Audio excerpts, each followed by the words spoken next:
and welcome to the 12 Hours of Le Mans at the Circuit de La Sarthe, the fifth round of the 2021 EERC Endurance Championship.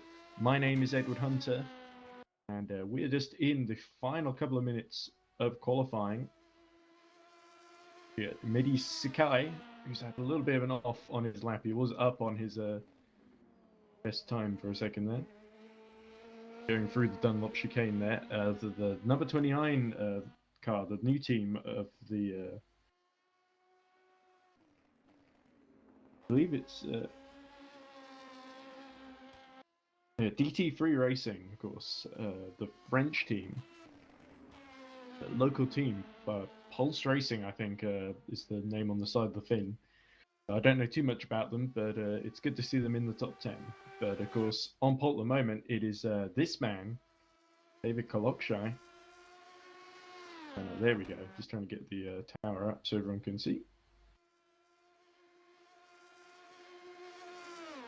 David Kalokshai, the championship leader in the 21, Mugen Sim Racing, ahead of his teammate Zoltan Boda. Then it is impressively the winner, the car that won the last race, the 12 Hours of Suzuka, Boton Bekenyes, running in third.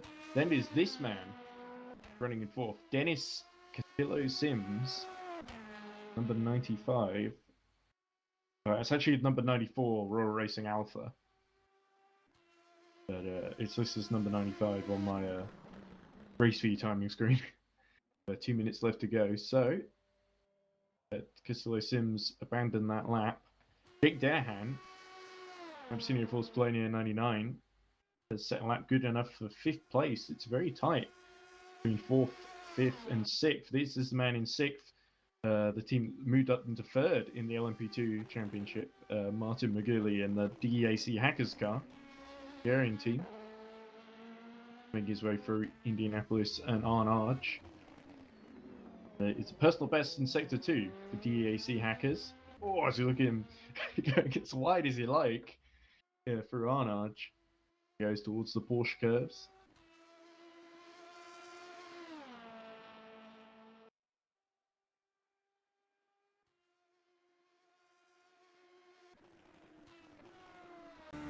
Got on board a little bit. Maguli on this lap. Oh. Goes through the Porsche curves and the Chevrolet S's. Ford chicane ending the lap here. Thought not to cut. Oh, he goes a bit wide. Oh, and into the barrier. It's almost like he knew he'd lost that one. Fortunately, no time yet to complete that lap, Martin Maguli. Robert Dobai. 1, 2, 3. That's a Heindel entry. No, it's the Senza VRT, of course, that Robert Dobai drives for. Heindel have sort of morphed into Valley Esports, which is why Berton Bekenyes is driving number 90. Of course, very big things expected from that car. They're only about 6 tenths behind pole. De Kalokshai set a blistering lap. In fact, he's in the middle of another one.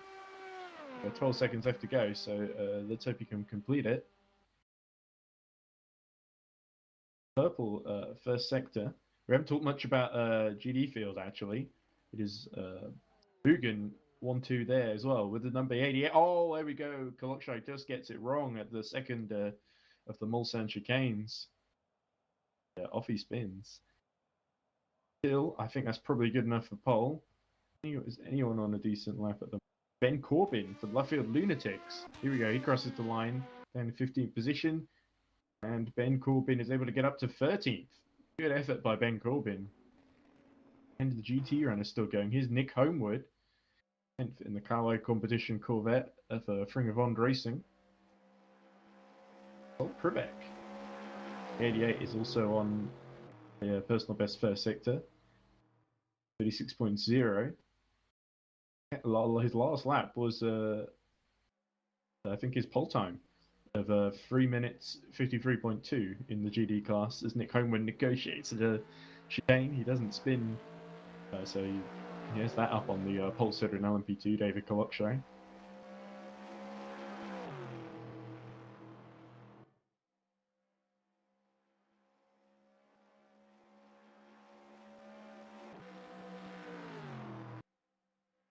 Pretty sure that only a couple of cars are still on track. I think Homer might be the only one on a personal best right now.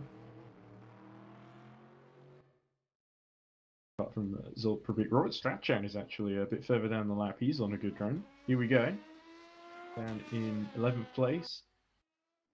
Number 33, Valet Do. No, it's not quite good enough, and he spins over the start finish line. Most in frustration. Meanwhile, Homewood still carrying on gamely. I can get. Whoa!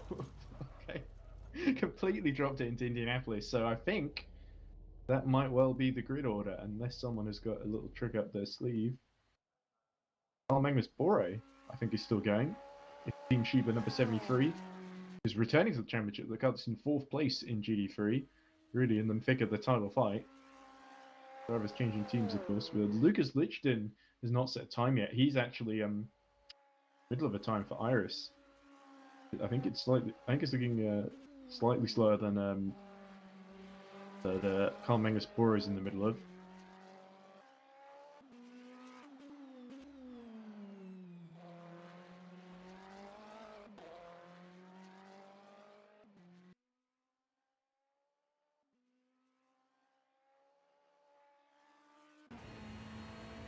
Well then.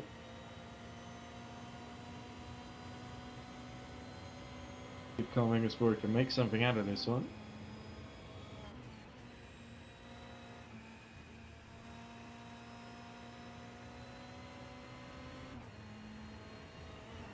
Personal best in the 2nd sector.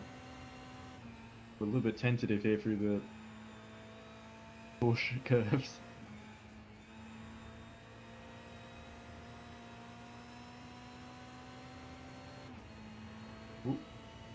Lucas Lichten's completed his lap ahead.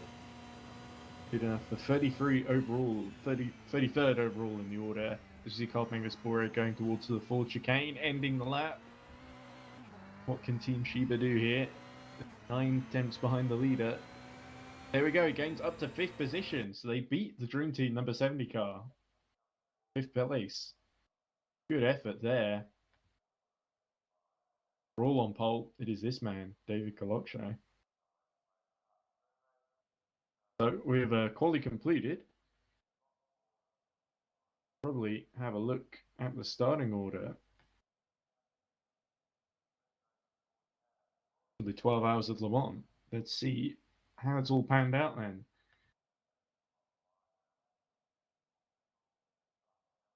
LMP2. Ignore the 1,000 miles of Sebring. Someone just forgot to change the graphic there. Here we go. So it is Mugen 1-2 on the grid. Expected with Boton Bekenias just behind. Dennis Castillo Sims, great to see the Royal Racing Alpha in 4th position. Jake Danahan, Abyssinian Force Planer in 5th. Martin McGurley for DAC Hackers in 6th.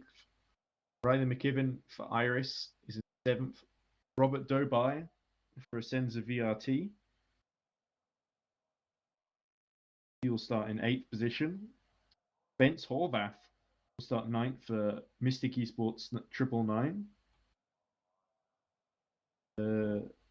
Mehdi Sekai for DT3 Racing will round out the top 10 in the first appearance for that team in the number 29 car. Robert Strachan will start 11th for Valley Esports number 33. Axel Kier will start 12th for Fringavond.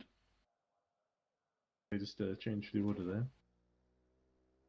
They should be starting. But it should be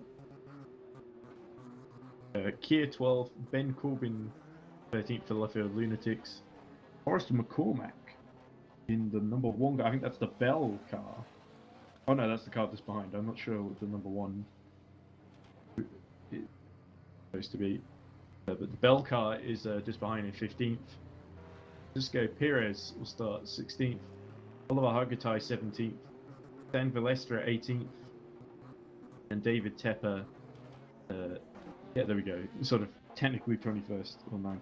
Sort of not sure about the. Those are the order of the I think the second Iris car may not have set a lap time, so I have to see if they actually start the race or not. Is why it's sort of showing them in 21st. GD3 then. Another Mugen lockout. With Krubek starting ahead of Below. 88 car, the car that's second that starts first this time. Timur Benchik third in the Team Imperium 777 car, which is a new entry, actually. Just ahead of Benz Bejic, with BH Racing number 3. Team Shiba will start 5th. Carl Magnus Bore. Zongzo Ferenzi will start 6th for Dream Team Endurance. Just missing out at the end there. Wesley Buchhout will start 7th for Evo Ultim Motorsports. Noah Bergman will start 8th for the sister Evo Ultim car. Oh no, it's for Royal Racing Bravo, of course. Another Evo car, of course. Thomas Jager, and the second Team Imperium entry, will start behind Noah Bergman in 9th, I believe. And I think Nick Homewood rounds out the top 10 in GD3 for Fringer Vond number 444. Dejan Kujorvad, Iris Automation number 77, will line up behind in 11th.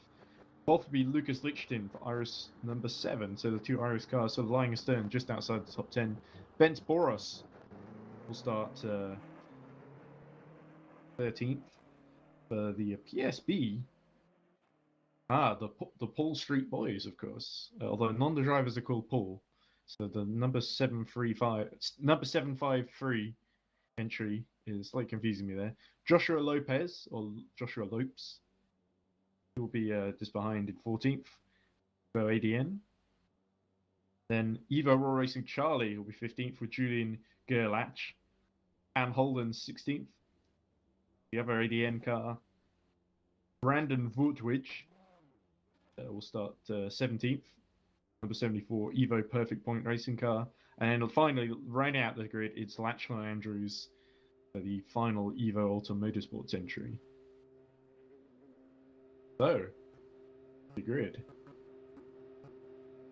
Be a very exciting race once we get the 12 hours underway in about 20 minutes time. 2 o'clock UK time, of course. Meantime, I may actually take a break. We need lunch. All the race, I won't get much of a chance during the 12 hours, so.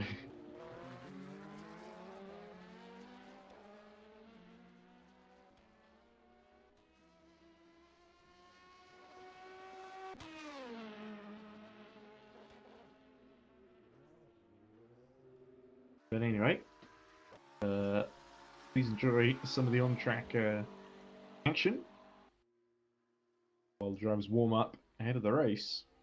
We'll be back very soon.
Whisper test, can you confirm you hear me, please?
Well, it's only 30 short seconds until the race survey is put on, and we'll be almost underway for the 12 hours of Le Mans in the EERC Championship, the 5th round of the season, I believe, if I remember correctly. We've had 4 beforehand, so this will be the 5th one.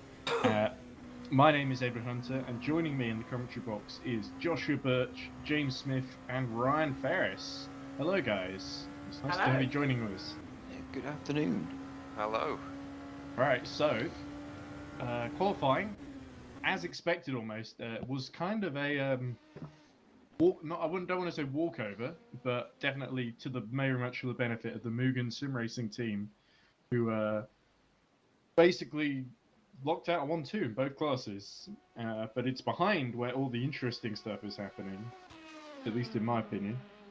We'll have to see how it develops, but we've got a lot of new teams and new drivers joining us. Hopefully we can get a couple of them in the commentary box a bit later on. But anyway, before we get too far into things, we should just remind ourselves of the grid before we get started. So I'm going to get the starting order up. LMP2. Here we go. It is David Kalokshire on pole, and the 21 was teammate Zoltan Boda alongside. Pit limiter. The Valley Sports number 90 of Boton Bacanias will start 3rd. Then it is Dennis Castillo Sims for Royal Racing Alpha number 94. Jake Denham will start 5th as the LMP2 field pulls away. Or almost. Slowly, weren't they? Oh yeah, indeed. Looks like it's very mixed up almost, it looks like on my perspective. But anyway, we can see the actual Pit lane line up at the pit exit, please. Yeah, I think the lifetime graphic has completely failed on me. But I'm trying to remember the order from qualifying earlier, that I have got it. The problem with the on-screen graphic is it goes way too fast to read out all the names, so it's already down to 17th. I was only up to about like 7th or 6th. Mike McGibbon starts in 7th place at the moment, according to my monitor. I don't know if that helps you there, Ed. I'm pretty sure McKibben qualified outside the top 10 in the 87 Iris. Or am I being mixed up with someone else there? But yeah, I got to Maguli, who was 6th, wasn't it? Just behind Absinthe was playing. So McKibben was 7th. I think Dobai for Asenza VRT was 8th. Bence Horvath for the 999 car, which is another new entry, is 9th. I would love to tell you what team it is, but for some reason the lifetime my phone's completely died. Some Discord, so I can't actually see the link that I had to live timing. But Mehdi Sekay rounds out the top 10 in the number 29. Then it is Robert Strachan in the 33 Valet. Axel Kier for 137 Ring of Honor Racing car in 12th. Howard Pankovic for Reading Game Studios is 13th. Ben Corbin for Luffield Lunatics is 14th. Connor Bell in the Bell Racing car is 15th, sorry, in the number 7. In the number 1 car, it's Forrest McCormack. Oliver Hargitay starts 17th, but in the number 66. Francisco Perez 138 Ring of Honor Racing car starts 18th. Stanfield Estra is 19th in the 26.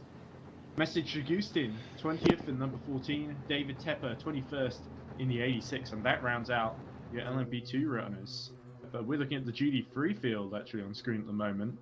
Of course, is led by Zolt Privek and his teammate Gogo below for Mugen. I think the LMP2 field is almost about to be released, but it is Benjik in the 777. The LMP2 green. There we go. There you go. No way. Whoa! And a crash actually. Okay, code 80 in 10 seconds. 10, That did not take 9, long at all, did it? 8, 7, They 6, were all warned with the That looked like the Mystic 4, Esports car 3, involved in that. 2, 1. Code 80, stop racing. They were all And even of under the course code they 80, were. they've rammed into each Raw other. Racing Alpha just hit the back of the Reading Game Studios car. I think that was Dennis. We're going to Castillo have to Sims. restart the race due to Red that flag. abysmal LMP2 start.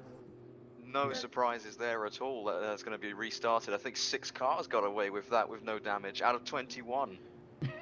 The comical thing here is that they were all warned in the driver's briefing at 12:30 this afternoon.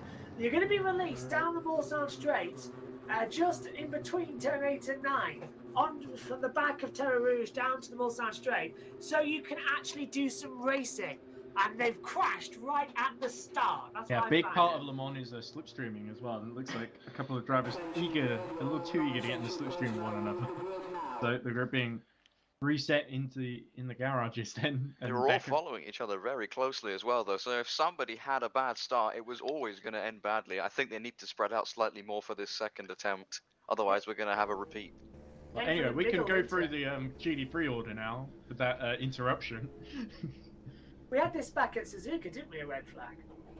I think we did. We did have to restart for something or other, but it was a while ago. I don't remember. So it's the two Mugen cars, first and second in GD3, with the Ionian Racing Team third in the 777 entry. It is BH3 Racing, Beach Racing number 3, with Ben Spedjic at the wheel, who are in fourth. Carl Magnus Bore for Team Shiva, who are making their return. The number 73 car, they're in fifth. Dream Team Endurance with Songzo Ferenzi in the number 70 car at the wheel. He is in sixth.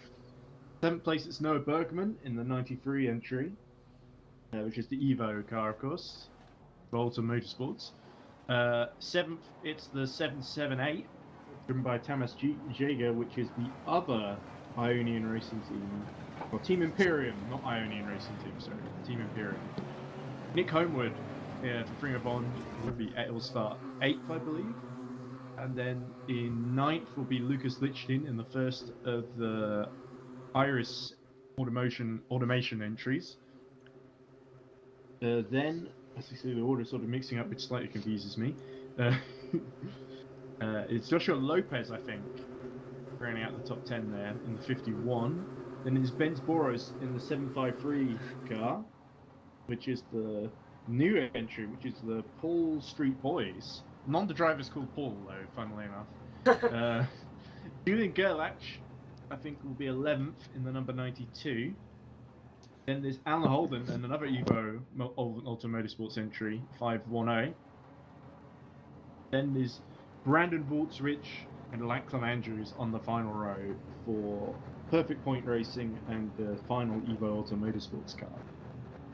So they're being released at the first sector split, which is in between 8 and 9. So all the drivers should know where it is because you get a flash up on your dashboard when you cross over that sector. So they should all know exactly when to hit the green, how fast you're going to be. But as you said, the slipstreaming is key here. So I think the first braking zone, which is actually Mulsanne, that's going to be where we're going to... Actually, no, the first braking zone is down at the chicane, isn't it? The first chicane, yeah. Yeah, I forgot. It would be, yeah.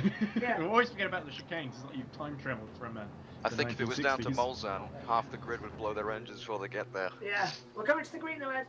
Here we go. Yep. Here we go. Round the two. MP2 field. Bunches up once more. With the two Mugen cars at the head of the field, and Royal Racing Alpha will be happy because they keep their fourth place here. Mr. Tomlin gives the green. Oh, there we go. Oh, a little bit of a bump as that looks like Abstino Force Polania got a monster getaway, swept through the middle, but Kolokshai just about holding on with Boda alongside him. Who is going to get the first upper hand at the braking point? Boda is still right with him, just about got a wheel alongside, but a brilliant start for Jake Denahan in Abstino Force Polania at number 99, up to third. Boda's got the inside line, backs out of it. Whoa! Touch there, but Kenya's touched into somebody and he's off into the grass. That looked like the Name Studios car, wasn't it? The white and blue car. Might have been someone else who's also cut across the chicane there. And GT3 gets the green flag now as well. But yeah, good starts from the Mugen and Denahan as well. Just carved through the middle. And he's threatening for second place. Yeah, here we go. This is Prubeck leading away the GD3 field. And GD3 field always seems to end up slipstreaming one another. Gerger below in the 888 Mugen has not made a great start. It looks like Benjic could threaten down the inside for the Imperium team. Probeck got a good jump there off of there. He's managed to pull a car length on the rest of the field where everyone else is scrapping around for the second place. Yeah, there we go. A couple of drivers that look like cutting inside the chicane very slightly. The big green car, which I think is Bergman, number 93, but just about got away with that.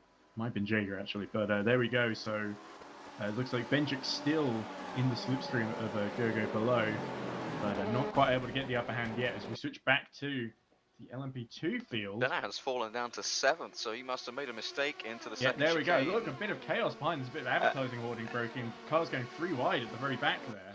as we're looking at the Mystic Esports car, Bent Horvath. There's Danahan's Danahan. thinking of it into Indianapolis. That's a brave one on That's the on first lap as Mergulli. well. Whoa! The DAC Hackers, of course, they're championship rivals. Here we go into is close. Indianapolis. Side by Oh. side, and in the end, Mergulli goes around the outside and holds it. That was very firm by Martin Mergulli. Good He was driving. not going to be passed that early on, that easily. As we go back to Ben Corbin and the left field Lunatics fighting just to stay in the top 10. But that's a great start, actually, for left field Lunatics, getting up from about, what was it, 14th, I think, up to 10th. Just to stay out of the chaos there. And Corbin, as we got Robert That's no rear Strachan. wing. That's Robert Strachan. Yeah. Valet He number was 30, involved. Valet number 33, yeah, lost its rear wing completely. And that's Robert. only down at Indianapolis, and the rest of the field are heading down towards Porsche curves and Porsche chicanes. So he's got a long way to get back to that pit lane, and then counting time to repair as well. Is it too early to say night over? Oh, I think it's much too early. Much too early, It yes. depends if Robert Strachan can either he gets the pits to repair. There could well be a code 80 that helps him out later in the race. You never We'll know. see, yeah. Was he Yeah. crabbing as well? It looked like he was Yeah. crabbing down. Yeah, so rear suspension. Yeah, so probably. either he spun or was hit up by somebody. Yeah, He was Jake down Danahan there. slowly trying to make his recovery. And interestingly, is that the Costello Sims just ahead of Danahan? That's Okay. Mergulli in front of him. Oh, no, Costello it's Sims Horvath. who's taken his place in Mystic third. Esport, that must be Mystic Esports number 999. That's running in 5th position now. Yeah. Which is really impressive, but then especially considering on the first restart they were, I think, at the very back of the field facing the wrong way with a very damaged car. So this time it's gone much better for them, up in 5th position, and Ben Horvath making good progress ahead of two title protagonists in the form of Martin Mergulli and Jake Danahan. Look at the Mugans though. They're two seconds apart from each other and to the car behind. There are 4 seconds clear in total of Costello Sims already in the lead, Calixite. Perfect start from the two Mugan guys. The Royal Racing Alpha and Valet number 90 look like they're all in their own personal battle while the two leaders start to pull away. Yeah, and that battle for 5th place is going to start heating up as well now that we have the slipstream effect that can really take into place as Robert Strachan enters the pit lane. So he has made it back, that's good to see. Yeah, and Sim definitely crabbing. Sim Racing 20 finished 3rd last time out in Suzuka, but we all remember what happened to the 21, retiring in the middle of the night with about less than wasn't it an hour to go. Wasn't it the 99 that retired? Oh, as we see a Someone's GD3 in the car in the gravel. gravel. Then Ben Boris has just gained a place as a result of that. I believe that was Julian Gerlach.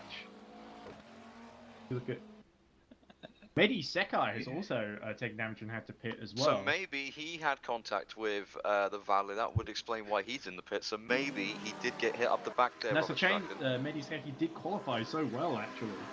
And- Up in the top 10. And the problem they're going to have is once they come out of pit lane, they're going to have to deal with all the GT3 cars, which they wouldn't have had to. A little twitch by Riley McKibben there in 8th position there. Yeah, he's But it just looked overtaken like, the the- Exenza. Yeah, good move by Riley McKibben then. And I thought I saw a very good close battle in GT3 actually.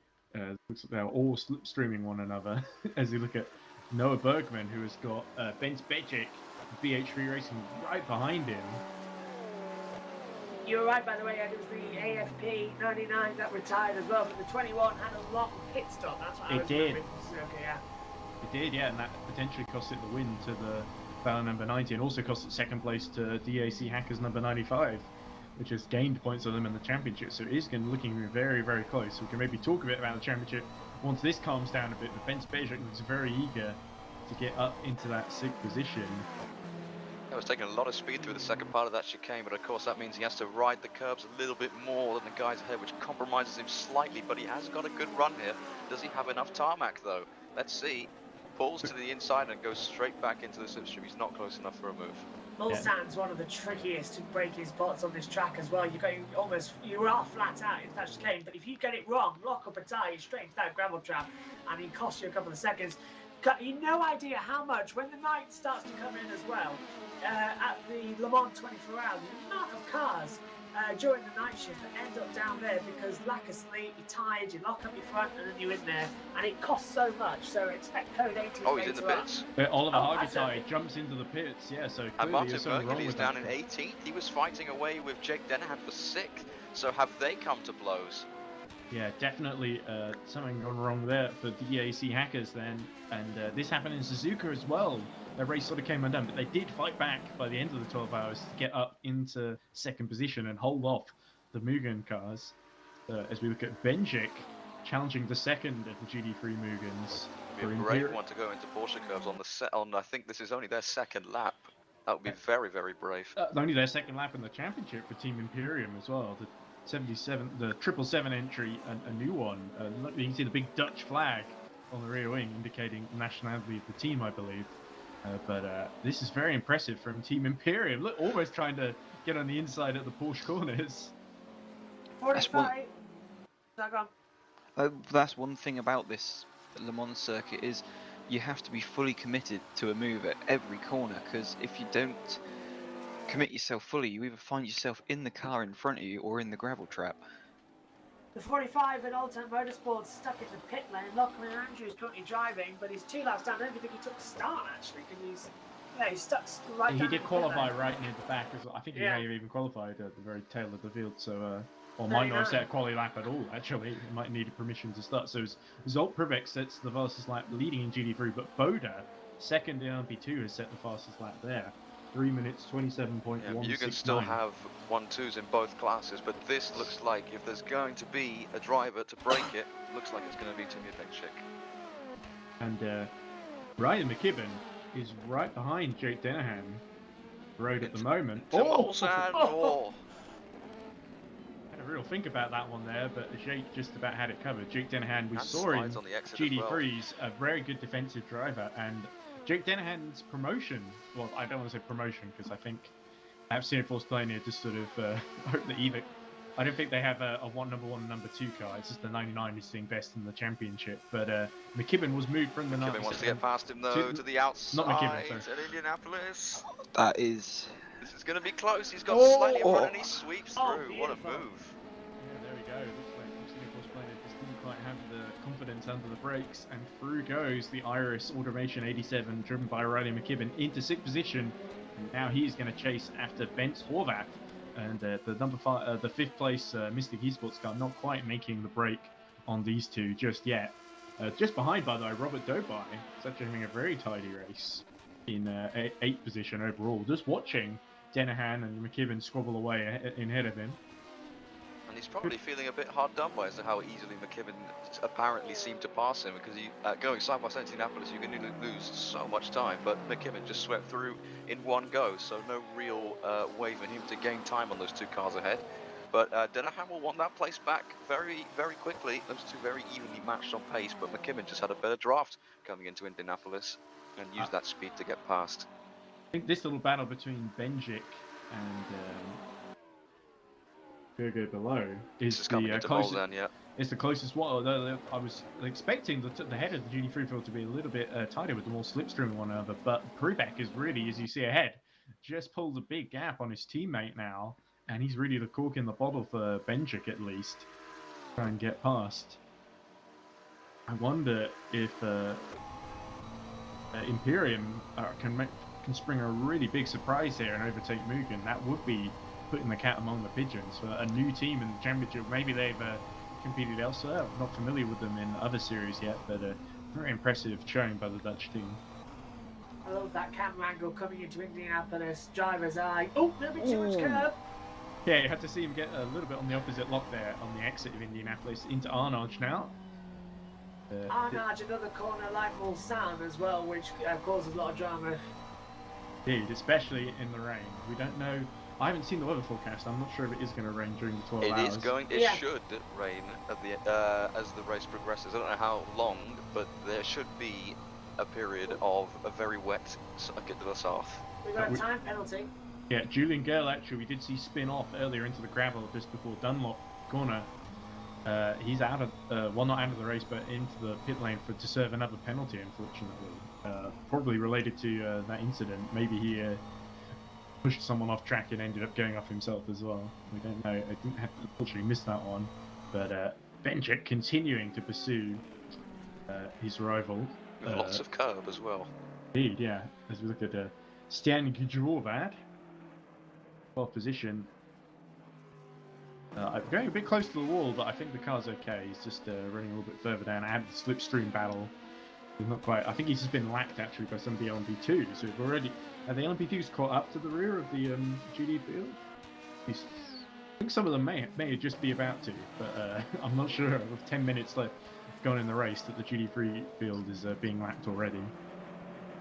Maybe my eyes deceive me there. That would be quite fast, yeah. I don't think just And yet. look at the flames spitting out the side of Nick Homewood's Callaway Competition Corvette.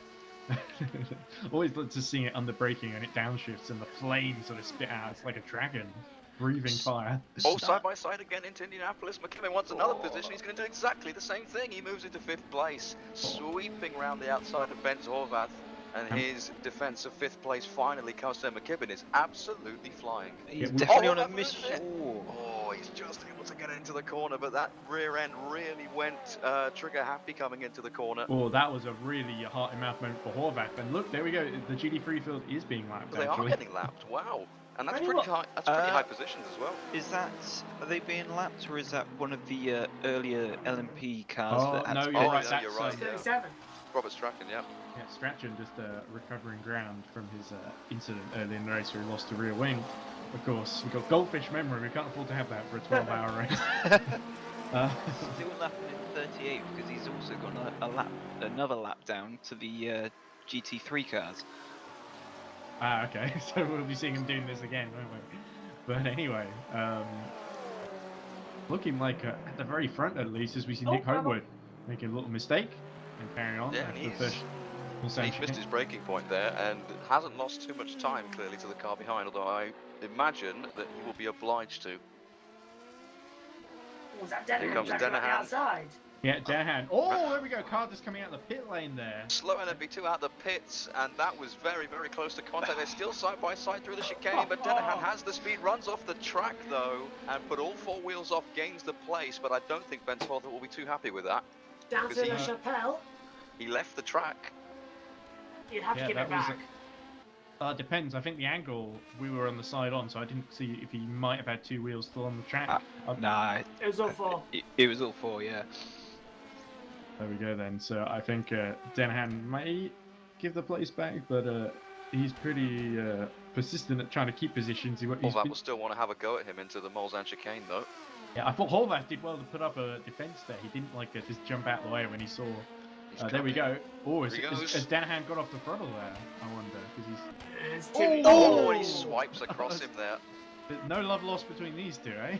Yeah, these guys really, really going for it, and this is exactly what the cars behind like Robert Dubai want. And Dahan's got a good exit, but he's right. He's in that dead zone because as soon as he pulls out of the slipstream, he's going to start losing some speed. Pulls up alongside to the outside, coming towards the second chicane, which is going to approach them very, very quickly. He's going to just swipe him, isn't he? That's what I've got a Horvath's feeling. Horvath might want to come across a little bit more. He's earlier on the brakes though, and Dennehan turns into the corner ahead and Back down retakes there. 6th place. Yeah. Completely backed out of that one. Yeah, we'll And have to see now what the that- now stewards that say about Horvath- that one. Now that Horvath went back past him, I don't think Dennehan's managed to give that place back anymore because he technically did. Yeah, but But now we'll the, see. the problem now is that Dennehan has lost several seconds to McKibben in all of that. Oh yeah, McKibben has taken off, yeah. McKibben not too far behind Bekenyes, but Bekenyes having his own little battle with the Royal Racing Alpha of Castello Sims. As we look at Noah Berkman holding on to 5th position from, is that Wesley Buchert and Ben Bejic? Yes. Just behind. Mika Hikimini in the YouTube chat makes a good point that he was actually already ahead when he went all 4 wheels off the road at the Dunlop chicane. So maybe the stewards might take that into consideration. Yeah, as because to, I guess you had the yeah. Mystic Esports car on the inside, so he was sort of going up to avoid colliding with him while he was already basically made the move but was alongside. Yeah, Yeah. I wouldn't expect a huge penalty. 5-second time penalty at the very worst, I'd say. Not a huge penalty. And then there was also the contact between the two cars just after as well, but we'll have to see what they Yeah, but they that's make what we of want it. to see. Well, not cars crashing out, but we do like to see really hard, close, fair racing. Is Oprah Winfrey giving out the penalties today? You get a penalty. You get a penalty. Everybody gets a penalty. I've only seen one penalty so far. So The stewards are going to be busy this afternoon. I can put that feeling. Wesley Booker might be in a bit of trouble here. Yeah, has he got sufficient slipstream up ahead to 5th place as Ben Spegic has to him? Here we go. So let's see if Bejic can get the toe here down the Mulsanne.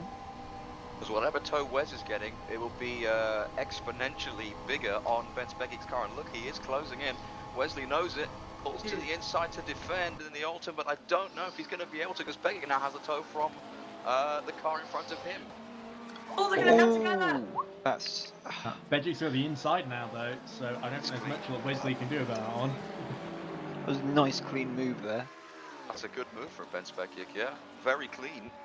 And just Very behind, fair, didn't Hamas run off the track either. Jaeger and Lucas Lichtin are looking interested in getting involved in this too, aren't they? Hamas Jaeger, of course, a new driver, I think, driving for the Team Imperium 778, the second Team Imperium car, with the other car on the podium. As we look at Bent Boris, a little fight for 14. No, that is 15th position, isn't it? Yeah, got a bit confused. And that's another LMP2 unlapping themselves. It was the other car that was in the pits with Robert Strachan on the first lap. I forget who. Jagustin, wasn't it? Look at who's last in the LMP. No, there's 2 LMP2s in the back. It was Maciej Jagustin in the number 14 car. Yeah. Oh no, wasn't it? Is it the number 14 car? Yeah, So the that's dark ano- red one. Yeah, That's a Mugen. That's another one. yeah Mugen does the lapping the tail enders in GD. Is oh look, is Getting held up there, he's race getting lead? really The race held leader up. getting really badly. Oh! He's off. He's been hit off by the GT. The race leader has to go on to their little tyre chicane. He's lost the lead to his teammate. Is he going to lose anything more? Yeah, where's Costello Sims? Yeah, because Sims is just back. He got so lucky there. He didn't lose out in 3rd place. Yeah, the Well, Royal we'll Racing see, because Alpha Sims right has a behind really him. good run on him now, but I don't know if he has enough time. But yeah, big drama at the front. Kaluxai's led every second of this race. Not anymore. Got hit off by the GT there in the second Yeah, Mulsanne it's chicane. almost fortuitous we cut to that thing. We would have missed this otherwise. And now he's getting held up behind one on the exit of Mulsanne. It's the same And this car. is this is going to cost him. Yeah, there we go. Let's hope he can negotiate the 14th place in class GD3 once more. 15th place rather. Costello Sims is just going with him, unlapping the GT3s. But he's got a nice run, and I think he'll have him just at the exit of the Porsche curve. You get a nice little run towards the Ford chicane and the Kudamon. So looking good. How brave are the Royal Racing Alpha team in Germany? How brave are they going to be feeling? And he wasn't quite able to get enough speed to pull a McKibben into Indianapolis, but we'll see. I don't think Kolokcha would have taken too much damage of his trip through the gravel and through the runoff there, but hopefully he won't have to enter the pits to do any repairs. But if he does have damage, that could well help out Costello Sims. Let's run on board very briefly. Have a look at the steering wheel. Looks fine to me.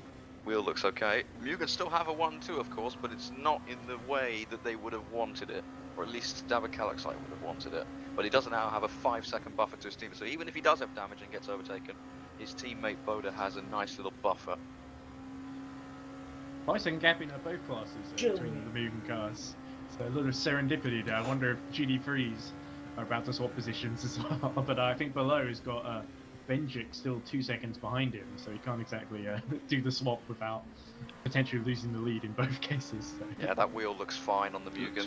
Yeah, and he seems to happily be able to attack the curbs with no real problems, so it looks fine. Big news there. Penalty for Boton Bekenyes. I wonder what that's He's for. 4th in class, yeah. He's just fourth behind in class. Costello Sims, so Maybe Bekenyes... for track extending. I was thinking that, yeah, because he didn't make contact with anyone, so it must have been... if you look at Oliver Hargitay, I think retiring from the race because he's gone into the garage. I've got the confirmation, it's on the chat. Lap 1 incident involving the car 90 and 95. The 95 has received a 15-second stop-go penalty. Will That cars was be hitting aware the there's a reading game stop off. car at Indy? That was for hitting the reading game off. We saw it at the first chicane. Moving on to braking, causing a major collision. We also just heard the race director saying there's a stopped car at Indianapolis corner. I think I'll that have might to have been see it Oliver Hargitay, but I'll have to go daisy that.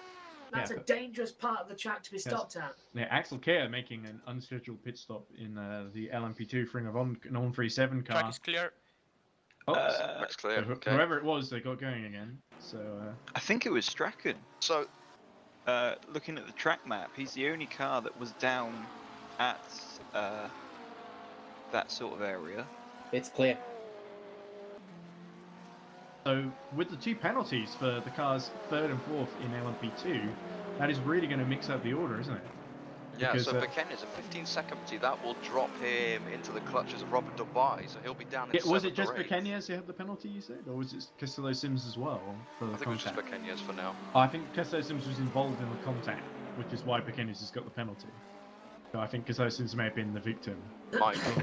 I thought it was a reading game. Yeah, was- I definitely saw a reading game spin round. Pankovic has got back up to 9th already, actually. Solid drive. So actually, the 72 making good progress from early with Ben Corbin still holding on to the top 10 in the 96 Luffield Lunatics car. I love those guys. They're always such fun. And they always do well at Le Mans, funnily enough, in the previous experience anyway. Their first race was at Le Mans during the Halloween event we did last year, the non-championship event, and they did, in GT3, I think they came second. Not many finishes of that because we did the full 24 hours, and that tends to take it out of these guys. But 12 hours, we should see the majority of the field finish, fingers crossed. Even though we've seen a couple of earlier retirements. Casualties. The team manager of the 90 Valley Esports, Ramona, is not happy in the YouTube chat. He said he had to avoid a car ahead. Of course, we would get the penalty. And then other things I can't really repeat live on a broadcast. Oh, that does not surprise me at all. With the incredibly ambitious Valley Esports team, they won their first LMP2 race last time out, so no wonder they're looking to do that again. And the penalty like that is not going to help them out. But we'll have to see. The race has still got a long time. Pequeñas and Novak were setting really good times actually in practice. So let's see if they can improve. As they look like Boda was getting slightly held up there because Kolokshai's closed dramatically on him. The traffic. Look, there we go. There's Kolokshai, and here is Boda, not far up the road. Only 2 seconds. It was 5 before. Traffic. Yeah, this could really define, especially the early stages of the race with the GT3 cars really close together. This is what happened to Suzuka again, isn't it? And the two fields lapped each other, and it just ended in an absolute pandemonium. I think that was one of the highlights of the race, thinking back to it there, because it threw everything up, as you said. And Pequeñas comes in to serve his penalty, so Riley McKibben up to 4th. Now, could Iris Automation challenge for the win here at Le Mans? It's maybe a bit premature to start speculating about that, but McKibben is faster than Castillo Sims, though. Yeah, certainly. So the Royal Racing Alpha could be under threat, especially if he doesn't negotiate the traffic too well. But Dennis And Castillo he's lost Sims, the toe from the Mugen up ahead, so he's all on his own now. yeah, exactly. So the opportunity to get Kolokshai seems to have disappeared for the time being. Well, the 87 Iris Automation running 8th in the championship on 30 points. They're level with Royal Blue Racing on 13. So for a personal battle there, they're going after 3rd in the championship as a realistic goal. But we're only, what, round 5, did you say earlier, Ed? Yeah, Out round, of 13? Got plenty of time. yeah, I think it's about 13. I can't remember how many there are. I know it ends at Spa in 24 hours. Yes. And the yeah. next round after this is Portimao, the 6 hours in the middle of June. But anyway, I was just looking at the GT3 battles on the time screen. Just a message. Look at Pankovic and Dubai actually for 7th place in LMP2. That looks close. Yeah, there we go. And Dubai doesn't put up much of a fight into the first Molzan chicane of Pavel Pankovic. Yeah, Pankovic just had the run Yeah. out of Tetra Rouge. onto Let's see Molzan. now into the second chicane, because now it's Dubai with the slipstream. So Pankovic has been on this recovery drive. Let's see if Dubai does anything now in the Excenza. Dubai did look to have a good run out of that chicane, although he doesn't look as though he is close enough. Although he is closing. He'd need to really pull a dive here though if he wants it, because the braking zone's coming up now, and they're roughly equal on the brakes, and Pankovic just turns in there and closes the door. He was not going to let Robert Dubai pass him there. A lot of confidence from the Reading Game studio driver, and Asenza VRT lose 7th position, which they've held for so long in this race. Too Dubai far dismay. back. Yeah, too far back into the Forza chicane. So they're going to have to find something else down into Mulsanne. Oh, that's Robert Strachan is down in 19th now. He's just passed someone. I Using think the pit lane. somebody in the pit lane, yeah. The 14 pits. Number 14 car, that would be. Is that? That's not. Sorry, my phone seems to have gone to screensaver. Oh, okay. That's a DNF by the looks of it. Yeah, I saw it come crawling into the pit lane about Yeah. a lap ago. FRB all in sports car. As we look, oh, Bejic just trying to go around the outside of. That must be Bergman who was fighting with there. That is a brilliant overtake. Yeah, there we go. Bergman really did well not to run into him actually in the 93. Someone's in the gravel. Someone's gone in the gravel. Was that the reading game? Oh, I It hope was not. definitely LMP2, wasn't it? Very Yeah, gentle that brakes. was the reading game. Holds the position to Dubai, but yeah, not an ideal line through Arnage there. Yeah, They're there we going to go. catch the traffic here right as they come into the Porsche And this curves. is the problem with the traffic, especially if you catch it exactly the wrong moment, it can really put you offline and So potentially. Pakovic goes into through that. fine.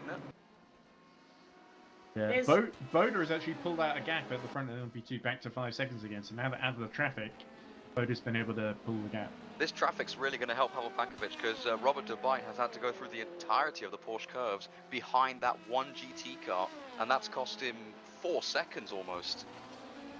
Indeed. Big Oh. advantage then for later on with pit stop strategy. If you can hold that gap, was it 5.7? It keeps dropping down, as you say.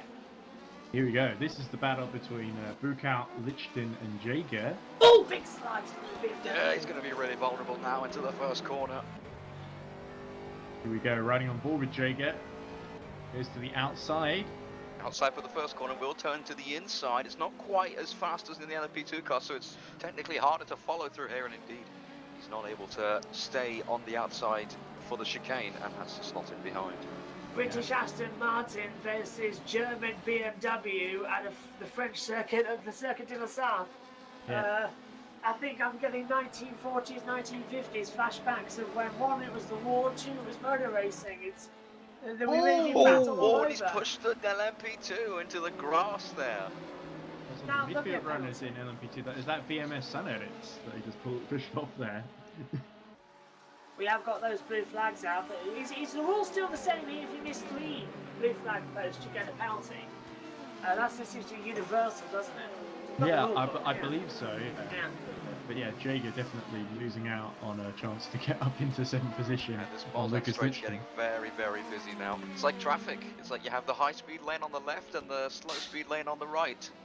Ooh, I thought Lichten closed so much under braking. I thought he was going to hit the back of the whatever car that was. There are a lot of white cars in LMP2. It's slightly confusing to follow. In this situation, I would put the blame. I think maybe it on might have the been LMP2. Merguli that he Yeah. nearly hit there. The DAC Hackers car, which is in 12th position after it's. He's been recovering Chargers actually. He earlier. fell down to 16th or 17th on the opening lap, or the second lap. He's already almost on the edge of the top 10. I'll tell you Good who's setting stuff. the timing screens are light right now. Stan Givord, He's cut the Ooh, corners. man. That's It just why. cut the corner. Dan Gorvad just cutting the corner out. But I was actually looking at David Colocho, who's just set a purple Sector 2, fastest Sector 2 of the race so far. 3 tenths faster than his teammate Zoltan Boda. And he started to close the gap again down to 4.5 seconds. Riley McKibben, meanwhile, has not, I wouldn't say completely fallen off, but he's not closing in anymore on Castillo Sims. They're roughly even on pace now. If Because- anything, Because third Castillo place is Sims, I think, has faster. picked up his pace a little bit, which is good to see. Royal Racing Alpha, we've not seen them running this high up. Not consistently anyway, so it would be quite the story if they could get on the podium, but I'm sure that there's going to be many difficulties to come in the race before that podium in the LMP2 is going to be decided. But the Mugen currently holding both of them in both classes pretty comfortably, with Benchik has dropped about 3 seconds behind Gergo below in GD3. So real bad on GD3 is really for 5th onwards, isn't it? So close between these guys.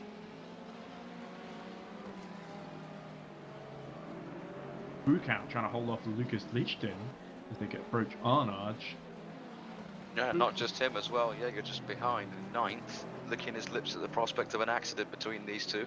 He did say that the Aston Martin of Jaeger was a British car. They've got a big Hungarian flag on the side of the rear wing, though. I noticed, Joshua. So makes me think Wow. it's more of a Hungarian, Anglo-Hungarian team then.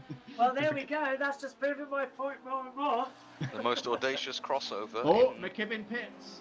Ryan McKibben pits from and Horvath as fourth well. position. So it's pit stop time for the LMP2 guys after just half an hour. Pankovic in as well. So 5th, 6th, and 7th, and Robert Dubai in 8th. Everyone is pitting now. Apart from the top four, so Danahan basically moves up to fourth in all of that. The top Yeah. three remain unchanged. So in More that coming in, group, more. in that group of those 5 cars, Danahan the only one to stay out. So let's see. These guys going for undercuts, obviously. So it'll be interesting to see the delta of Danahan to these guys. In theory, he will be slower. Yeah, this isn't a fuel issue. This is putting some fresh tyres on. Yeah, so And McKibben McKibben gets is away away. first. Yeah, McKibben goes away first, as it was on the track. But he's going to come out right in the middle of the GT3 Of this track. GT, look at the Wesley Buckout as holding off Lichten, or is that another car we saw? No, it is Wesley Buckout holding off Lucas Lichten. Yeah, there we are. We're And going he to see, still holds it and we're going to see Ryan McKibben breezing past these guys in a second. on the straight, yeah. But Lichten certainly upping his pace, and Buckout I think has been slowly kind of struggling to hold on to these positions actually. To See, be Lichten's going for a he's switch got a back. good. Yeah, he's going for a switch back here in towards Tetra Rouge. He's found that elusive inside line and he takes the place. Buckout goes for exit speed as well though, and will sit in behind, trying to get the slipstream, and he's already pulled out. He's trying to take the LMP2 slipstream, smart. Trying to get that LMP2 slipstream, and he has the inside line now as well. But is his car set up in a way which is going to help him to keep alongside into this Molzan corner? Sorry, first Molzan chicane. There we Sorry, go. hold there. And Jaeger's coming as well. Not complete. Yeah, Jaeger getting his slipstream off of both of them. Oh. Thank you. Oh, And Buckout later on the brakes, Yeah. he gets the move back done. So it's Bit not of going a- to be quite so easy. bit of for a block Lucas patch Lichten. there as well. Lucas Lichten, let's not forget, was part of the championship winning squad with that Madness Racing last season. Yeah, So he he wants brings the slipstream down to the second chicane. It seems that the passes into Molzan have been deemed the hardest of the 3 braking zones on this Molzan straight. So here in the second corner, if you can get ahead, you're likely going to be in front for the rest of the lap. But Jaeger wants a piece of this action as well, but he's just a bit too far back. Buckout still on the inside, and they're equal on the brakes again, and Buckout once again turns into the apex first. Oh, this is so much fun to watch, isn't it? It's just close. It's just absolutely tense how close these guys are getting on the straights. Ferrari, BMW, Aston. That's what we like to see. And it looks like there'll be a McLaren in amongst this lot if it carries Yeah. on. Orangi's Ah. catching. Yeah, the Dream Team Endurance Squad not had the best start to the race, but still running in temp, only about 2 seconds down on this battle. And Jaeger, let's look at Jaeger, gets really late on the brakes, has a great look at both of them. But actually, another great run from Lichten, so Buckout is going to be under attack once more as they approach Indianapolis. Race leader in, race leader's in the pits. Both of them in. Both the 20 and the 21. And I presume Castillo, Sims and Danahan are also going to be, and Corbin as well. I presume it's pit stop time for everybody. Yeah, so Corbin is sort of out Yeah, of there you go. sequence a little bit. So There. Jake Danahan is the interesting one because, and He's Ben pitted. Corbin as well. Corbin was 2 seconds behind the Extensa VRT car, and Danahan was a few seconds clear of Horvath, I think. Although I don't know if he actually managed to pass him on the track. He was around Ben Horvath. Yeah, and Corbin coming in too. So Luffield Lunatics hitting and hoping to come back out in the top 10. There we go. Absolutely Force Polonia pits just Well, behind Danahan was going to hit the back of Mugens. Boda there. They're very close to each other in the pits. That title protagonists, let's not forget, all these top 3 cars there in the pit lane.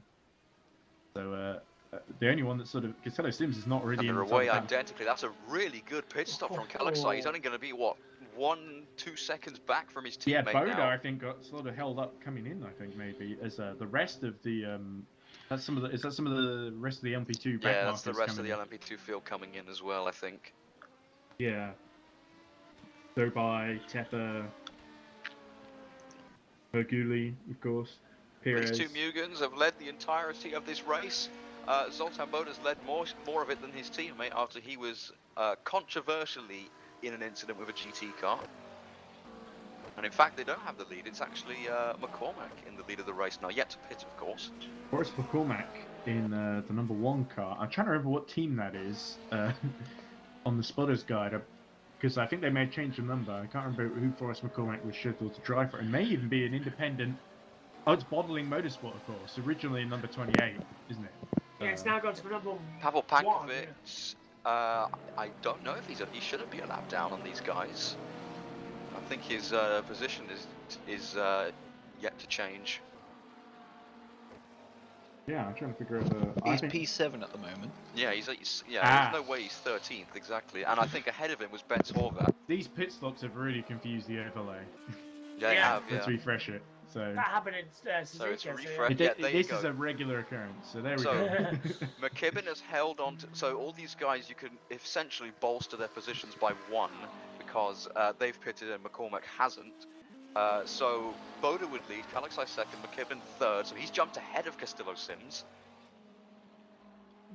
with that earlier pit stop. The Valley Esports 33 has got a 15-second stop-go penalty for moving under braking at the start of the race again. So that's another penalty for Valley Esports, both the 90 and the 33. And the Mugen Sim Racing 20 has been warned for moving under braking. So Boda's got to be careful. Race leader Boda, of course. And Valestra has got Denahan all over the back of him now. Yeah, he's got, I don't think Vilestra has pitted yet, but this is costing Denahan time. He's already got a big gap to Corbin up ahead of him. He doesn't need it to get even bigger. Denahan's right in the slipstream coming down to the... And Corbin is Falls pit, so chicane. Denahan must have had a really bad getaway and been held up quite badly. Pit stops. Lovely slipstream. He's up the inside. He's going to get the move done, I think, before the corner. And Ooh. he just about did, didn't he? It's a little bit of a Forcing- game of chicken Yeah. there, wasn't it, between him and Sam Yeah, and he cut the Valestra. chicane. Oh, Valestra Oh, spun. no, He's off! He spun, trying to turn into the corner. Yeah, he didn't really look very comfortable turning in. I'm not sure what Valestra's plan was there.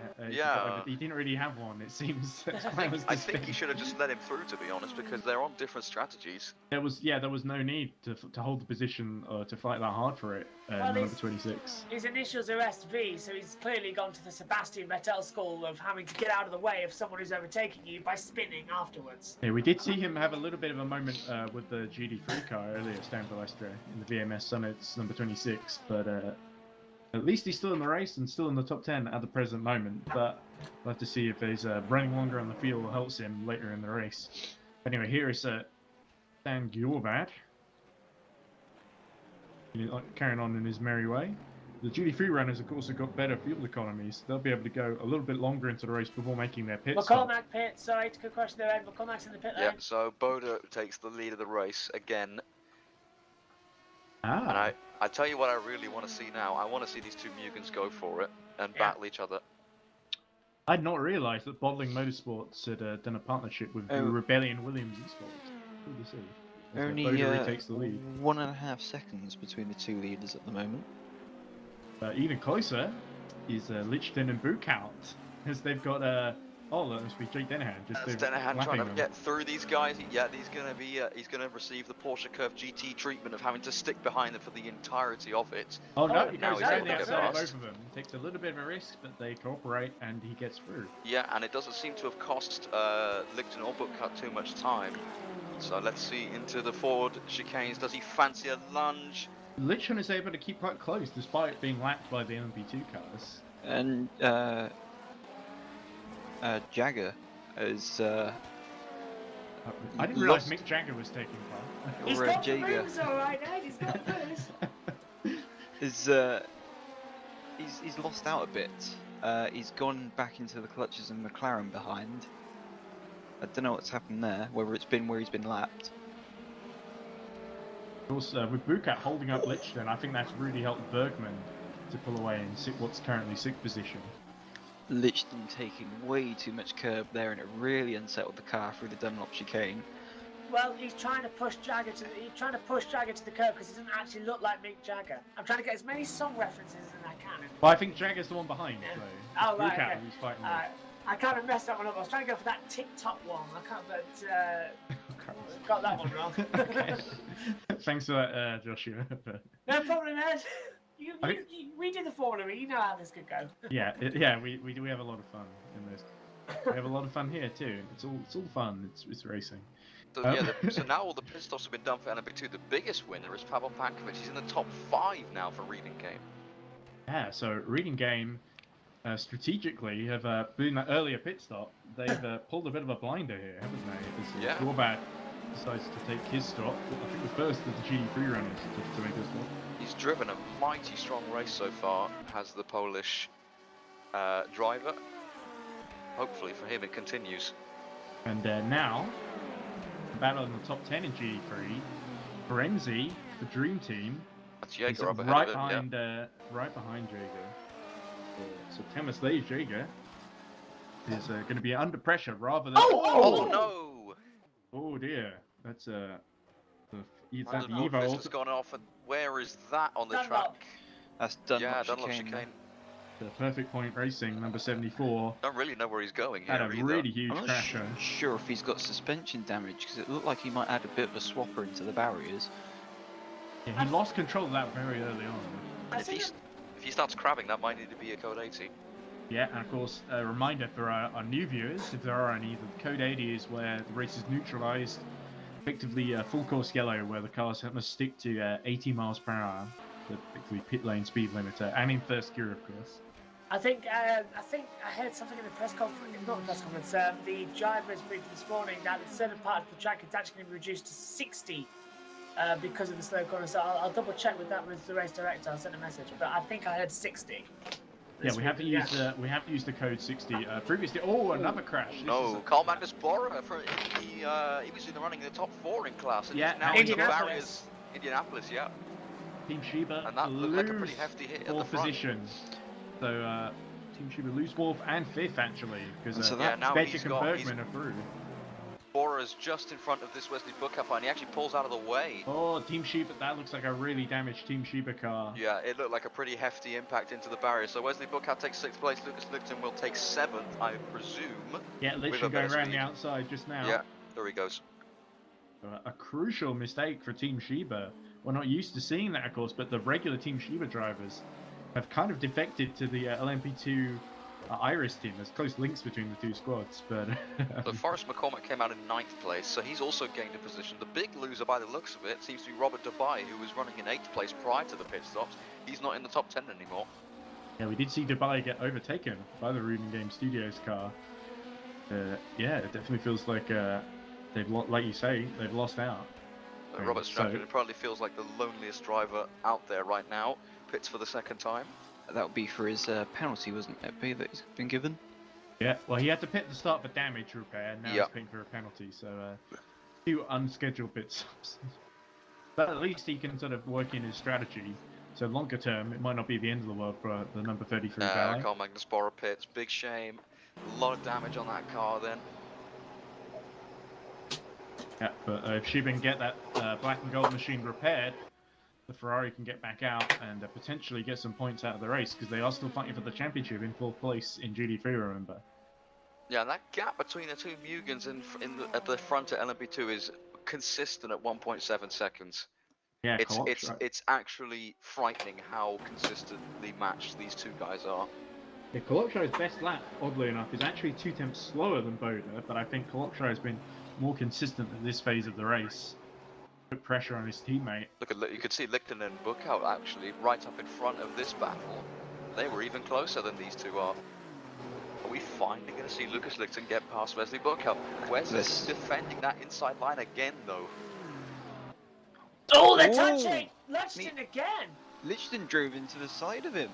Yeah, there's no need for that much aggression on the straight. He briefly overtakes him. They're side by side turning into the chicane. Lichten now has the inside line for the second part, and he forces his rival off the track and takes 6th place. Can he hold it now coming into the second Molzan corner? Oh, he's trying to break the toe. Yeah, he's immediately snaking towards the right-hand side of the track, trying to break that toe. Frenzy is also in Jaeger's toe as well. So. I think he's far enough ahead. It will need quite the lunge from Wesley Buckout to get this position back. He's held on to it for so long though, so fair play to Wesley Buckout for putting up such a good defensive drive. He's dealt it. He'll be fine now for a couple more Lucas corners. Lichten now, let's see what his true pace is as he's released from the clutches of Wesley Buckout's rear wing. He's got quite the gap to Bergman, I think, though. Now you could just see him in the background there. It's 5 seconds. And he has, of course, the entirety of the race to do it. This is the battle for 10th position. Francisco Perez trying to go down the inside of Villestra into Indianapolis. He should have this one covered. He's got a lot of speed, and indeed Villestra gives him that place. So Perez up into the top 10 I think Filestra sort of always he gets a twitch on at the exit of Indianapolis. He sort of realised the battle was lost quite early there. Yeah, Valestra's and on a kind different strategy, so I think he's learned his mistake from that. and Valestra's going to have incident. Dobai all over him in just a moment as well. And the sort of red and yellow and black McDonald's delivery machine. McDonald's livery. That's making me hungry. I made that car, Ed. How dare you? Oh, sorry. Yeah, from a distance, it looked like the McDonald's delivery bag. Yeah, well, I mean, massive props to Massi Rivoli, team manager of Valor. He gave some of his drivers to me and said you can start your team up. That's why we're called VRT and that. Yeah, that's Vilestra. Needs to come into the pits. These tires, those tires don't look like they're cooperating around the fast corners. No, he shouldn't have a puncture because he's still going fairly strong. How long's been on those tyres? Is it 7 laps? Sorry, 70. 7 laps I can see on my screen. Could be longer. Yeah, could just be got a bit offline and lost grip then. Oh, he's done it again. Yeah, he's really sliding that car around. He's got 9 laps on those tyres. 9. And Ferenci's actually managed to get past Jaeger there. So he's taken his opportunity and the McLaren has gone through into 8th place. Yeah, there we go. So Didn't take him long. No, it didn't. But then now he's got Wesley Bukout to contend with as Jaeger continues to slowly slide back down the order. Hopefully he can keep with Frenzy and maybe challenge Bukout a bit later on. So the GT3 battle I've really enjoyed actually. This sort of the whole battle for 5th downwards. It's been really up and down. I wonder if the stewards may look into Lichton, where he sort of took a bit of a swipe at Bukout before he went into that first was chicane. Unnecessary. Yeah. I think what he was probably trying to do was push Wesley towards the inside of the track by kind of moving over into him and say, okay, move or we're gonna hit. And Wes did not seem phased in the slightest and held his line. Guys, we're an issue now for bad news for the 95. Castello Sims, he's been given a drive-through penalty. That's going to give an opportunity to Pankovic then to take 4th place. Wow, so this is a dramatic recovery from Reading Game Studios. We'll see, well, because the pit 5th is their entry... best finish this season, I think. It would be, yes. The pit entry is also quite slow. It's not a straight line. It's the 4 chicanes, but even tighter and narrower. Oh. Then you have the whole straight, and then the exit of the pit is also quite tight. So, I don't know how much time you lose. I think Bence Boris might have had a off because we had yellow flags in sector 2. He seemed to be running a bit slowly away from... he just went off in Indianapolis, I think. Yeah, I wasn't quite sure what happened there either, but it wasn't enough to block the track, so the race continues and Boris carries on. Looked like a lock-up, to be honest with you, because he sort of just went straight on and came back quite quickly. So. We're seeing another penalty, this time for Robert Dobai. And the Excenza, 12th position. Oh dear. Don't know what. That's not going to help him past Vilestra as we look at Kenya's continuing to make up places, not make up places, trying to get through the GT3 field after his penalty early in the race. Causing a major avoidable collision, I think is the definition. So... I could also explain why he lost so much time during the pit phase. We didn't really see anything. Yeah, McKibben got through somehow as we look at Jake Dennehan just passing Horvath. Yeah, he's just no, that's Corbin. That's Ben Corbin actually. Yeah, he's gone past him. So he's caught 10 seconds since he passed Vilestri. He caught 10 seconds of the Corbin and now passes him. Good stuff. I think Dennehan has made the most overtakes in this race alone. And still finds himself in 7th, but which is lower in the order than where he qualified. It looks like the clouds are starting to come in a bit. Is that any signs? I mean, I've been watching some of the MotoGP from Le Mans today, and it's been raining there.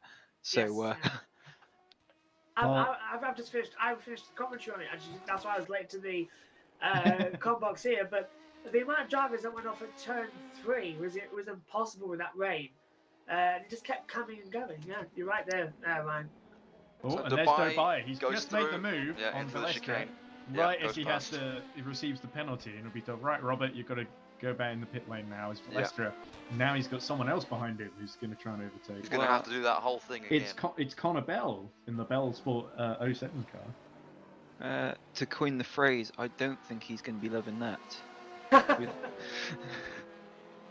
No, indeed. I think I'm Ruby on that one, right? Let's see when Costello Sims pits as well and his gap to Pankovic when that happens. So Pankovic's 28 seconds, I think, behind Costello Sims. So I think he'll lose just the one position because Portmap is about 6 seconds behind Pankovic. You look at below, trying to get a lapped Iris car out of the way. Whoa, Maguli gets a bit of a swapper on as he fights with 14th place to LMP2. Another Iris car, I think. Oh, Into La Chapelle. Good move. Although I think that was way off. Tyres have gone.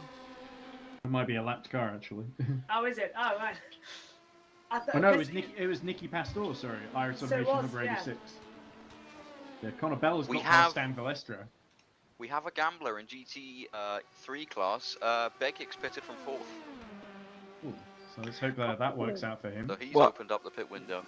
Pastor's tyres are only 4 laps old, so they're still fairly young at this point. So Looks I like just a think- mistake by I- Nicky Pastor then. I think it was just running offline, getting a bit of dust on the tyres. Following it back through. Oh, there we go. Here's the number 3. Yeah, just looking at being serviced. Looks like the rear is quite high up. Oh, that's because they're changing the tyres, of course. That is how pit stops work, yes. I just thought like for some reason he was running like huge rake or something. But Bent's the new tyres on, gets some fuel in, and rejoins. I think he might rejoin outside the top 10 here. There's a Murrayism for you, Ed. He's taking a long time in that pit stop, isn't he? So a lot of fuel going in there. Because they've done the tyres. I think the scrolling graphic has given up. I think the whole screen might have actually frozen. Yeah, I think I Yeah, might be having the yeah. same issue. Yeah, because we're stuck at 11, 10, 11, and we're stuck in the graphic. Yeah, it's lap 16 of the race. 21 leads with the Mugen Sim Racing, and the 20 just behind him. Bodus under a second off the lead now. Or no, he's just been overtaken, hasn't he? Yeah, so it's David Karski who's taken the lead ahead of Zoltan Boda. Boda got a warning a couple of minutes ago for moving under braking and making slight contact. It was actually though Karski who got spun off originally, wasn't it? By one of the GT3 cars. It was, yes, from the lead. Very early on ago. Interestingly, Corbin and McCormack down in 8th and 9th are actually running a different tyre compound to the rest of the field, according to the timing screens. Green, yeah, compared to the blue, yeah. So they're the only two on the entire grid that are changing the tyres. 2 cars in the pit lane at the moment, the 14 and the 66. Although I haven't seen the 14 out since that contact earlier on, so don't think it's going to be back out. I'm sorry about the freezing, by the way. I'm getting the same issue, so I can try and fix that. So I Ed? Yeah. So the 9 laps off is the number 14 car. So it is in major problems. Yeah. The 1, 2, 3. Robert Dunbar's back into the pit lane now. Now he's going to have to sit in that garage for 15 seconds before work is commenced. And he's dropped now behind Martin Magulli as well. So that's, and Nikki Pastor goes up as well. So she's already up there. So yeah, already changing round. And that's not game over. As Ed said earlier on in the race, it's a long race, 12 hours. They can easily get it back with some code 80s. So it could easily be possible. But now 3 cars in the pit lane. And the gap at the front still staying the same with the Mugen Sim Racing 21 and 20.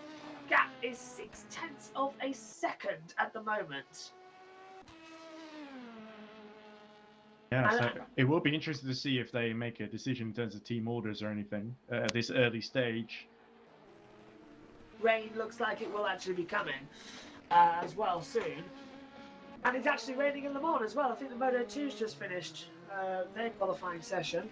I think we're on to the Moto E pole. That'll be interesting. Actually thinking about that. I know, Ryan, are you watching as well, the same Moto E as well?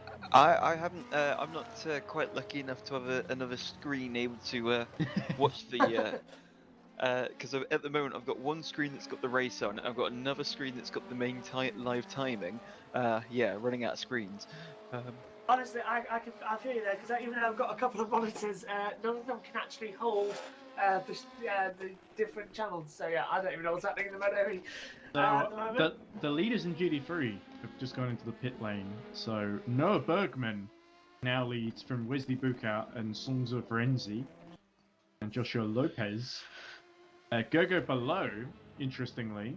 Thomas Jagger pits, by the way, so it's definitely not Mick Jagger. Gogo below's got out of the pits ahead of Zolt Prubek, so a slow stop for leader Zolt Prubek. You did have a 4 or 5 second gap on Gogo below. Then it is Nick Homewood, I think, and then Yes, yeah. Mia Benjic, Lukasic, and Thomas Jager just all being serviced at the moment. Benjic in the Team Imperium 777 car has just got going, so he's got Homewood out of position in between him and Prubek, so unfortunately not quite able to capitalise. The gap between Klasky and Bodo now 1.034 on the last lap round, so that is just keeping steady. But I agree with what you lot have said as well. I want to see them probably go for it. We sort of saw a little bit at Suzuka, but Suzuka's not really designed for endurance racing. It's not certainly not for LMP2 and GT3 cars. Yes, for motorcycles. But it was a tricky track, as Ed said as well. We got caught up in the lapping of GT3 field and loads of accidents. This is Le Mans. This is designed for endurance racing. It's the home of it, and I'm really looking forward to them seeing probably go for it over the next 11 hours. Indeed, it's been a great first hour. There's lots of action up and around the field. I'm going to take a very short break now while they restart the game. Okay. Because so that people can actually see what's going on. But I'm going to go have a coffee, and hopefully by the time I get back, Chris, our race director, and also the guy helping run the stream, and will have been able to sort out the issues. Hopefully the two Mugans can also not battle until those 5 minutes are up Now, as well. Boda is about a second down now. He was 6/10 behind Kolokshai. He's now dropped to a second down. Unfortunately, we did miss Kolokshai retaking the lead, but certainly very close between the two. Let's hope it stays close, but nothing happens until we get back. Well, Ed, last time you left, it was all hell broke loose in the Suzuka race, so... I'd stayed a long time before then, to be fair. You did, during the long lull period. Yeah, you can have a coffee. Yeah, my mum doesn't like me going up beyond midnight, so that's just not... I would if I could, but I can't. So. To be fair, though, they shoved me into a garage to shut them up, so there we go. So that's where I am. In a nicely new painted one as well, I might add. So, oh, right, and the 1-2-3 is back into the pit lane. So he served the 15-second penalty a few laps ago, has gone back out, completed the stint, and now he's back in again. So that's an interesting one, as I think we might be close to getting the stream restarted, hopefully, but yeah. Might have been because it was a 15-second stop-go, which normally means you're not allowed to actually do a pit stop in it.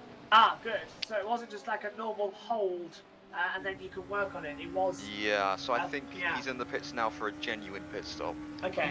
He's only done six laps on his current tyres, so whereas previous stint he'd done 9 laps, but... Very odd then to come in now, although is he going to try the undercut as well to get back over the time he lost? And could work out. 3 laps, moving over 2 more.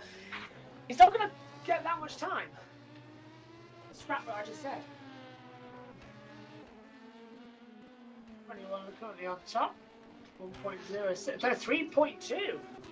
So the 21 across the line to start lap 18 just got another 2.2 seconds advantage over Zoltan Boda. Boda must have been in traffic with the GT3.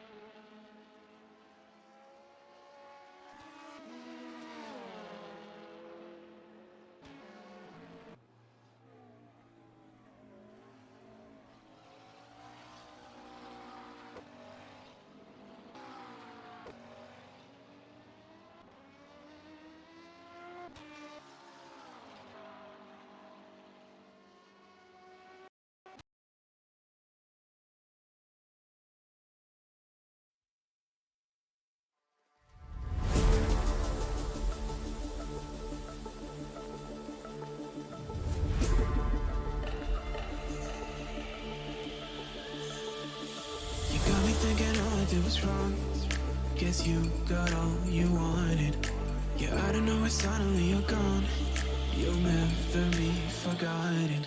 Pretending no one is to blame. Too late to reignite our flame.